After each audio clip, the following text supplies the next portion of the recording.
Just let us know when you're done there, buddy. Ramon, you good? You good? No, I got that. Let's sit out there and make it look like you're drinking. Flip, Philadelphia. Welcome to Game Day Battle, where Cleveland sports news meets biased and outspoken opinion. We have a huge show today. Everybody's here. Brett Finnegan, Ramon Torres, Dale Shantz-Tersey, I'm Mike Glass. You know, I thought we could start off today with some Cleveland love. We got some good things happening with the Cavs, or maybe not exceptional things happening with the Cavs, but at least some good stuff going on at the Q. And we had a big road trip, so we'll get into that. We've got a little bit to worry about with Buckeyes basketball. Dropped a few games, but the tournament's just around the corner, so it's time to start looking ahead for that. And of course, it is NFL time. We've got the NFL playoff, and we've got a few things we need to maybe discuss as far as picks that didn't go quite right. Oh, what you're talking about. Mine are solid. Yeah, Crazy weekend. This guy knows what he's talking about. Yeah, we're going to talk about that shortly. So, Falcons. everybody give us some wine and gold? Let's do it. Let's do it. All right, so Cavaliers, they're technically right now, if the season stopped, we are in the playoffs. Yeah. 8th seed. Eighth seed, baby. Yeah. Watch out, Heat. We're coming for you. That's right. Because everybody knows the 8th seed always ends up, towards the top at the end, right? Yep. Has it ever happened? I don't have the statistics on that. Let's just say it never has, because no. I don't remember any talk of that ever happening. So, but at least we have. Think of Charlotte, right? The Bobcats. Yeah. The past couple of years, they were in 8th place and they were out the first round. Yeah. So you're pretty much the patsy at that point. So it's safe to say Cavaliers and playoffs in the same sentence right now? Technically we are. We're the 8th seed. I like it. Yeah, and we've got some big games coming up. We've actually played really well against a few games, and I think that at least the Kyrie has shown himself to be the beginning of the real deal. So perhaps he is the guy. So let me just throw it out there with that. Opinions on Kyrie's play, and also one question I want you to kind of mull around in the back of your head. Are we better off with a horribly bad losing season to grab another top pick before this team is complete, or do we think we've got maybe what we can get by with, because we're not going to get any free agents, nobody good's going to want to come here. With what we got to work with now, do you think we've got the beginnings of a 5 or 6 year positive team? I'm going to say that. I'm going to say that if Kyrie plays the way he's playing right now, I think that will spark some interest in some of these veteran players coming to Cleveland, because he is only 19 years old and he's only getting better as the years go by. And I think that will spark some veterans to come to Cleveland. I mean, it's going to be hard to get them here, but I think it will spark some interest for some people. Okay, you think basically not maybe what Kyrie's done so far, but what he's shown that he might be able to do, his potential, his upside. And it's not only Kyrie, it's also Tristan. I've seen a lot in that guy, when he comes off the bench, and our bench is amazing.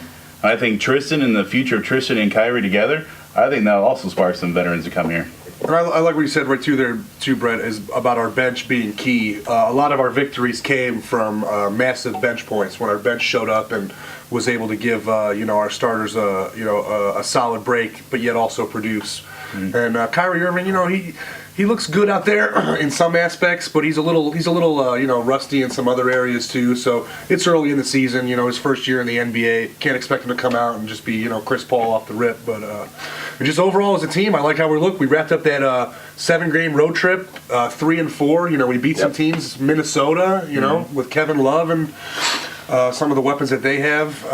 Just good to see them back doing their thing. 3-4. What's our record right now? 6-6. 6-6. So we got two big games at home this week against teams that can score. I know we got Golden State coming up, and then we got Chicago on Friday. So 2 big home tests for us. Maybe it'd be nice to see us pull at least one of those out. Don't forget about the Miami game in Miami. Ooh. That's coming up on the 24th. So that one, we'd all love to see Kyrie step up and sort of get into LeBron's face. And who knows if LeBron's even going to play. Right now we've got he's missed a few games, and of course Wade has been out, I think, indefinitely now. Is that the official? Yeah, he had what he called the worst ankle sprain of his career, and there's no timetable on his return, but they're looking at least him being out for 3 weeks. That's huge. In a short season, he may be rusty for quite a while when he gets back, Yeah. Mm-hmm. Well, let's look at, we had mentioned Kyrie and Ramon.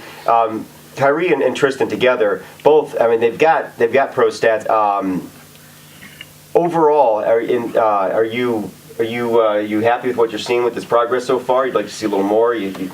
Well, I think he's being managed the right way with Coach Scott, limited minutes. Don't let him stay in too long.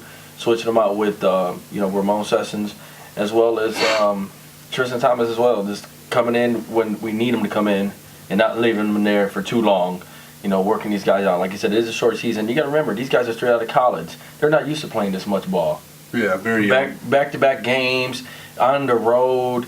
They're not used to having, like you like to say when you're in NFL, traveling to the West Coast. It makes a difference. They're sleep-wise, And you got to remember, too, a lot of distractions. These guys are 19 years old making buku dollars. They're getting everything thrown at them now.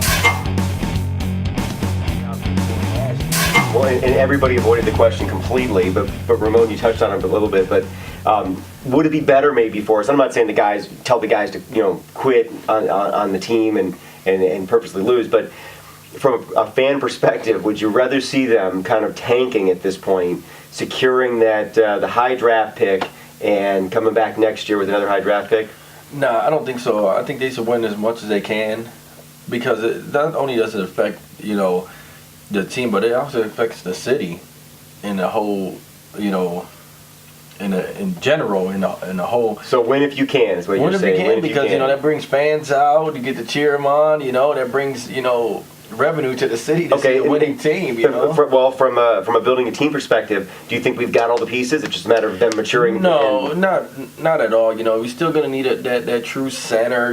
Andy's plays that spot, but we still need that guy to come in for Andy and give us because Jameson's getting old. He's really that power. He's playing, man. Yeah, he's playing, but I like him at the 4 spot and get that true center to stay down there. We need that big body down there, like that Bynum type, that Howard type, that dominant force. If your center's out there shooting threes, who's getting a rebound? Right. And we are missing some key components, but I mean, 2 weeks into the basketball season, if you're already talking about throwing games for draft picks of unknown players so you don't know how they're going to come out, I mean, why even come out and play the game at all, is how I feel about it. But I mean, we're a young team. I'd say we're in stage 1 of a 3-year rebuilding phase. I don't know if you can count last year as rebuilding, because last year we were assessing what was left after the implosion and what we were going to keep around from that. So we've taken our first step forward. We put young guys with blue chip potential in there, and now we just got to sit and watch. And I'll tell you what, 6-6 is a lot better than I thought we were going to start the season. So. Yeah, me too. Brett, I know you shook your head as well. So your view, win-win-win? I say win. I mean, because we were all talking about Kyrie and Tristan and all these guys, these young guys that are on this team. Nothing's going to put more confidence in these guys than W's. If they come out on top than what we did last year, better than we did last year, then guess what? That's a morale boost right there for these guys. And Tristan will be starting next year probably, but it's just these W's and the taking just because hey, let's go ahead and take the season because we need to get somebody else in this draft. That's going to give Kyrie and Tristan okay, we weren't good enough. That's going to bring we got to bring somebody else in here. Yes, we are missing pieces. We need a big guy downtown, or what Ramon was saying. We need like a Howard or a Bynum, but the W's are going to make more confidence in these guys for the rookies, and especially these guys that don't play a lot, like Erden or Herangodi or Hollins or something like that. And also another more confidence for the team. Well, and I actually agree with all you guys. It's a good question because you don't want to be a team that sort of hangs around in mediocrity, never really bad but never really great, and it's tough because you can't ever get great players to come to your team through free agency. You can't draft them because you're always drafting mid-level, and yet you keep kind of winning, and that sucks. So personally, I don't see that as being a problem. I think that Dan Gilbert will throw money at the problem if he needs to. I think that he'll make things happen down the road if things just aren't complete. I think also that we have a rare opportunity. Now, I'm not going to say NBA championship here, but we have a rare opportunity in the fact that we have young guys. We have guys that normally, rookies in most sports, midway through the season is where they really hit their stride. They're into it. They're focused. As the season progresses, they start to get that sort of that rookie fatigue. They've never focused physically and mentally like they are right now or at that point on anything in their entire lives, and they have to continue to do it. And then the big games come, and they're supposed to focus even more. It's a shortened season, so they're getting everything thrown at them. They're young; they can probably absorb a lot of it. And come playoff time, they're going to be fresh and still ready to go. Don't do that. Okay. Okay, so some more Ohio fun. Buckeyes basketball. They've stumbled a little bit. It doesn't really matter. We're not going to not get invited to the tournament, so that's not a big deal. But we'd like to see them playing well. We'd like to see them dominating. I think they're technically number 5 right now, right? They actually fell to number 6 this week with that loss to an unranked Illinois team. That dropped us to 16 and 13, which is going to put us at 6 overall. We fell from 5 to 6, 4 and 2 in the conference. And that Illinois game, man, that was tough. That Brandon Paul really put a hurting on us. 43 points was the 3rd best all-time Illinois performance, and he tied a school record with 8 3-point shots. So tough for us to take a loss, but I find comfort in knowing that the loss came with some absurd performance, out of an unknown player. So they caught us off guard a little bit. They definitely shut down Sullinger, and when he was on the bench, I mean, our team just couldn't really perform. So. We got Nebraska coming up this Saturday. They're an unranked team. We should be able to bounce back. And a couple days ago, a big victory over Indiana. We got some payback. Huge payback, yep. And we crushed them 80-63. Big props to, might be an unknown to some of you guys, sophomore Lenzel Smith Jr. He's starting to see starting minutes this year. Went off 10 for 12 from the floor, 4 for 5 from the arc, 28.7 rebounds.